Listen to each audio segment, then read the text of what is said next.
Kita tiba di bagian terakhir dari pembahasan panjang antara Pendeta Ezra Soru dan Ustadz Firanda Andirja. Setelah 4 bagian sebelumnya dipenuhi analisa, bantahan, dan penjelasan mendalam mengenai catatan Injil serta silsilah Yesus, di part penutup ini kita akan melihat bagaimana kedua tokoh ini menguatkan argumen final mereka. Inilah momen yang menentukan siapa yang paling konsisten, paling akurat, dan paling kuat dalam menyampaikan dalil serta data. Mari kita kupas tuntas hingga akhir. Saya jadi bingung, ini sebenarnya, mohon maaf ya, ini sebenarnya kitab suci dari Tuhan, ya, atau karya Lukas, ya. Apakah kitab suci dari Tuhan, ya, penulisnya adalah Allah atau Allah, kemudian ngikut-ngikuti tradisi Yahudi, yang tidak mengakui Yesus sebagai Nabi, yang mengharuskan Nabi keturunan Daud, ya. Seakan-akan Lukas ini karya dia, sekedar dia ahli sejarah, kemudian dia menulis, ya. Apakah Allah Subhanahu wa Ta'ala menurunkan dengan 2 model seperti ini, menurunkan sabda-sabdanya dengan 2 model seperti ini? Pak Pendeta mengatakan Lukas mencatat sesuai dengan tradisi Yahudi. Jadi berarti tulisannya Lukas, ini bukan firman Tuhan, ya. Firman Tuhan, ya. Terakhir, taruhlah saya menerima pendapat penjelasan Pak Pendeta bahwasanya Lukas sedang menjelaskan nasab mama dari jalur mama, yaitu Maria binti Eli. Kemudian Matius sedang menjelaskan nasab dari jalur papa, ya, Yusuf bin Yakub. Tapi toh kedua nasab tersebut bertemu pada orang yang sama. Lihat di sini, Zerubabel bin Saltiel, di sini juga Zerubabel bin Saltiel. Nah, sama ini, ketemu nih. Jadi nasab mama, nasab papa ketemu di orang ini.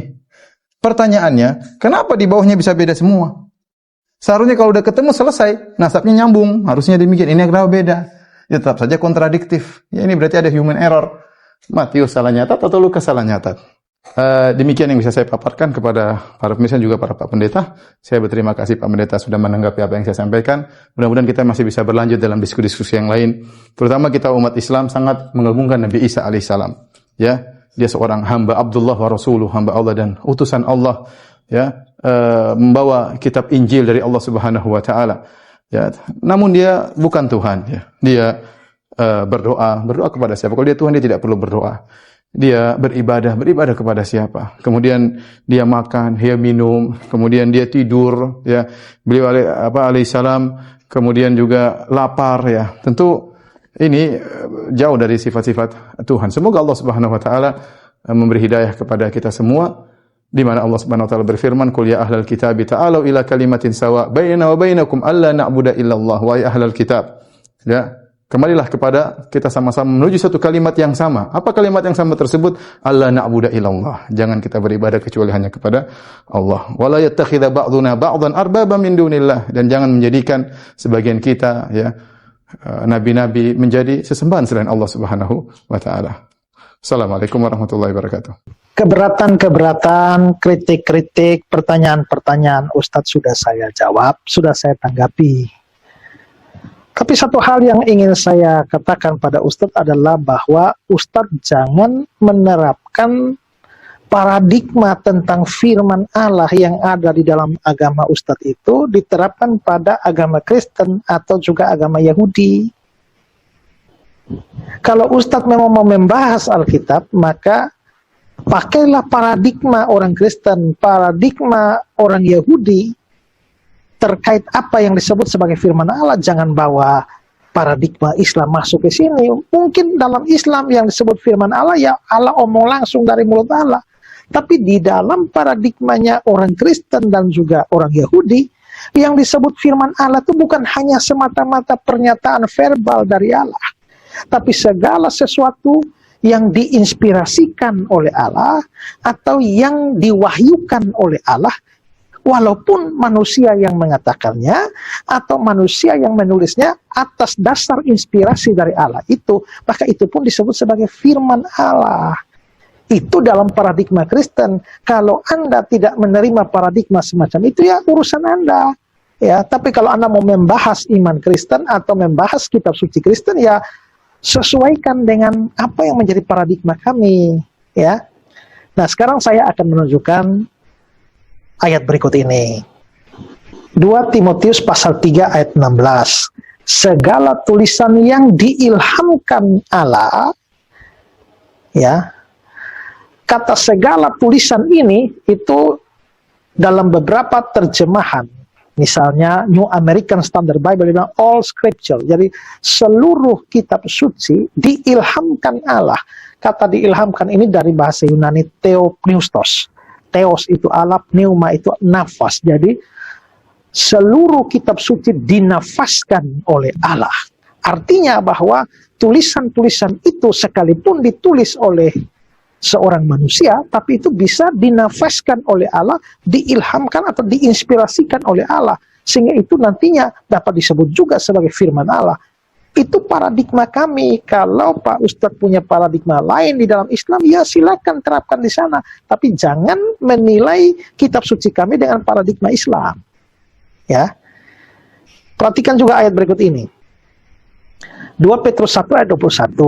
Sebab tidak pernah nubuat dihasilkan oleh kehendak manusia, tapi oleh dorongan Roh Kudus orang-orang berbicara atas nama Allah. Jadi orangnya bisa bicara, yang bicara orang, yang bicara manusia, tapi oleh dorongan Roh Kudus. Karena itu firman Allah itu tidak melulu verbal dari mulut Allah sendiri. Sekali lagi, ini paradigma kami. Kalau dalam paradigma Islam lain silakan, tapi jangan memaksakan paradigma Islam pada waktu mendekati kitab suci kami. Kalau mau mendekati kitab suci kami, ya sesuaikanlah dengan paradigma yang menjadi khasnya Kristen atau juga Yahudi. Nah, sekarang saya akan memberikan sedikit contoh bahwa kata-kata orang itu dianggap sebagai kata-kata dari Allah. Misalnya dalam Yesaya pasal 7 ayat 14. Sebab Tuhan sendirilah yang akan memberikan pertanda kepadamu. Suatu pertanda, sesungguhnya seorang perempuan muda mengandung dan akan melahirkan seorang anak laki-laki dan dia akan menamai dia Immanuel. Perhatikan yang saya garis bawahi ini. Tuhan sendirilah yang akan memberikan kepadamu. Dari kalimat semacam ini jelas bahwa ini adalah kata-katanya yang diucapkan oleh Nabi Yesaya, bukan Tuhan yang ngomong. Kalau Tuhan yang ngomong, mestinya dia bilang, sebab itu aku sendiri yang akan memberikan kepadamu satu pertanda. Tapi dia tidak bilang aku, bukan orang pertama tunggal. Nah, di sini jelas Yesaya yang ngomong. Tapi kalau kita membandingkan misalnya di dalam Matius 1 ayat 22-23, hal itu terjadi supaya genaplah yang difirmankan Tuhan oleh Nabi. Ayat 23 kalimatnya sama, sesungguhnya anak darah itu akan mengandung dan seterusnya. Tapi apa yang diucapkan oleh Yesaya di dalam Yesaya pasal 7 ayat 12 itu, di dalam Matius 1 ayat 22-23 ini, jelas dikatakan difirmankan Tuhan oleh Nabi. Berarti kata-kata Nabi itu pasti diinspirasikan dari Tuhan. Dan karenanya disebut difirmankan Tuhan. Contoh lain, Mazmur 95 ayat 7 sampai ayat 9. Sebab dialah Allah kita. Ini jelas bukan Tuhan yang ngomong. Kalau Tuhan yang ngomong kan, sebab akulah Allahmu, mestinya kan begitu. Tapi dialah Allah kita berarti bukan Tuhan yang ngomong, bukan Allah yang ngomong, tapi pemazmur. Karena itu kata gantinya dipakainya, ya. Kitalah umat gembalaannya, kawanan domba tuntunan tangannya.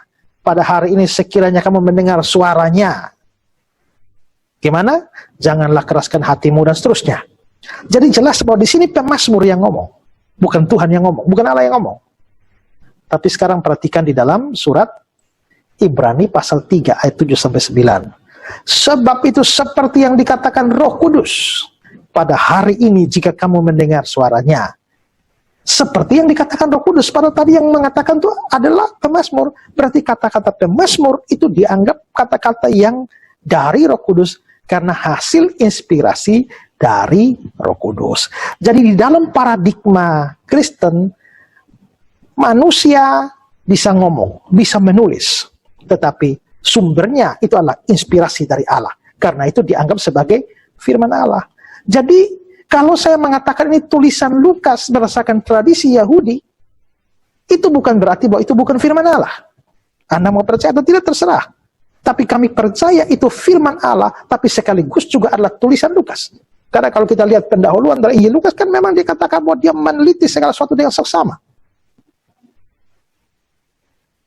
Karena itulah, maka sekalipun Lukas yang menulisnya dengan segala pertimbangan yang saksama itu, hasil penelitian dia, tapi ada pengaruh adikodrati di balik itu, maka itu tetap adalah firman Allah. Tapi mengapa begini, mengapa begitu, mengapa begini, mengapa begitu? Kan sudah saya jawab. Tinggal giliran Ustadz untuk menanggapi balik atau memberikan komentar atau mau bertanya, silakan, saya siap jawab. Gitu aja. Ya, tentang Serubabel dan Sealtiel ini kan sebelumnya juga Ustadz sudah ngomong dan saya juga sudah menanggapinya. Sekarang Ustadz singgung lagi di belakang. Menurut saya tidak ada yang aneh. Karena ini dua silsilah yang berbeda. Kecuali itu memang satu silsilah dari satu jalur, maka memang menjadi persoalan kalau terjadi kasus seperti itu. Tapi kalau ini dua silsilah yang berbeda seperti yang sudah saya jelaskan berulang kali, rasanya rasanya bukan hal yang aneh. Kalau tahu-tahu bisa bertemu pada satu titik atau satu orang atau dua orang, setelah itu berpisah lagi. Toh ternyata dua silsilah itu bisa bertemu pada satu orang yang sama, yakni Yesus. Ini seandainya kalau setelah sampai pada Yesus mau diteruskan. Ini sekali lagi seandainya Yesus punya saudara, punya adik. Lalu seandainya juga Yesusnya kawin. Lalu adiknya Yesus ini kawin juga. Maka dua silsilah ini bisa salah satu ambil dari jalur Yesus, satu ambil lagi dari jalur saudara atau adiknya Yesus, kan berpisah lagi. Jadi bahwa dalam dua silsilah itu bertemu pada satu titik, tidak harus semua di bawah itu sama. Itu tetap bisa ada kemungkinan berpisah lagi. Lagian seperti yang sudah saya jelaskan tadi bahwa ada perkawinan levirat atau ada kasus semacam laki-laki tidak punya anak lalu harus hak pusaka diberikan kepada anak perempuan, lalu anak perempuan kawin lagi dengan laki-laki sesuku dan silsilah masuk mencantumkan namanya anak menantu kepada mertuanya. Itu kan memungkinkan seperti saya bilang tadi. Karena itu maka tetap terbuka kemungkinan yang besar bahwa setelah pertemuan pada nama-nama tertentu yang sama, silsilah itu berpisah lagi. Jadi nggak ada masalah, Ustadz. Saya juga senang kalau diskusi ini boleh berlanjut. Saya sudah selesai dengan tanggapan saya ini, saya sudah selesai. Dan sekarang saya persilakan Ustadz untuk memberikan tanggapan balik. Ya, kalau tentang anggapan Islam bahwa Yesus itu adalah Nabi, terserah. Ya, kami tetap percaya dia sebagai Tuhan. Memang sama-sama berisiko kok. Kalau seandainya dia bukan Tuhan dan saya menuhankan dia, ya berarti saya menjadi orang kafir. Karena saya telah menuhankan apa yang bukan Tuhan. Saya menuhankan seorang nabi, mengangkat seorang nabi menjadi Tuhan. Tapi resiko yang sama juga terjadi pada Ustadz dan juga Islam. Karena seandainya dia memang Tuhan dan Ustadz hanya anggap dia sebagai nabi, Ustadz tidak memberikan penghormatan kepada dia yang seharusnya, yang selayaknya dia terima. Apa yang seharusnya dia terima dari Ustadz sebagai Tuhan, tidak Ustadz berikan dan hanya memperlakukan dia sebagai seorang nabi. Jadi sama-sama tetap beresiko. Jadi ya, kalau kami percaya dia Tuhan, Islam mau percaya dia nabi, ya terserahlah. Tapi kalau Ustadz juga mau diskusi soal itu juga boleh. Karena apa? Karena Ustadz keberatan Ustadz tadi ya, kok bisa makan, bisa berdoa, bisa ngantuk dan lain sebagainya. Itu persoalan kristologi yang klasik. Karena kekristenan itu memang percaya dwinatur dari Yesus, yaitu kealahannya dan kemanusiaannya. Dan sepanjang pengalaman saya di dalam berdialog atau berdebat dengan pihak Islam, kalau ada hal yang paling tidak bisa dipahami dan dimengerti Islam adalah persoalan dwinatur ini, yaitu kealahan dan kemanusiaan Kristus. Islam tidak bisa membedakan kata-kata atau kalimat atau perbuatan mana yang menunjuk pada kealahannya dan yang menunjuk pada kemanusiaannya. Yang terjadi adalah bahwa apa yang menunjuk pada kemanusiaannya dipakai sebagai bukti bahwa dia bukan Allah. Dan apa yang menunjuk kepada kealahannya kadang-kadang dalam sejarah itu dianggap sebagai bukti bahwa dia bukan manusia. Dua macam cara penyilangan semacam itulah yang mengakibatkan pemahaman terhadap kitab suci Kristen secara tidak utuh, ya. Karena itulah, marilah kita selesaikan dulu urusan silsilah ini. Kalau sudah selesai atau sampai satu titik di mana sudah tidak ada kemajuan, ya kita hentikan saja. Dan mau buka diskusi baru soal ketuhanan Yesus Kristus, mari kita bicarakan nanti.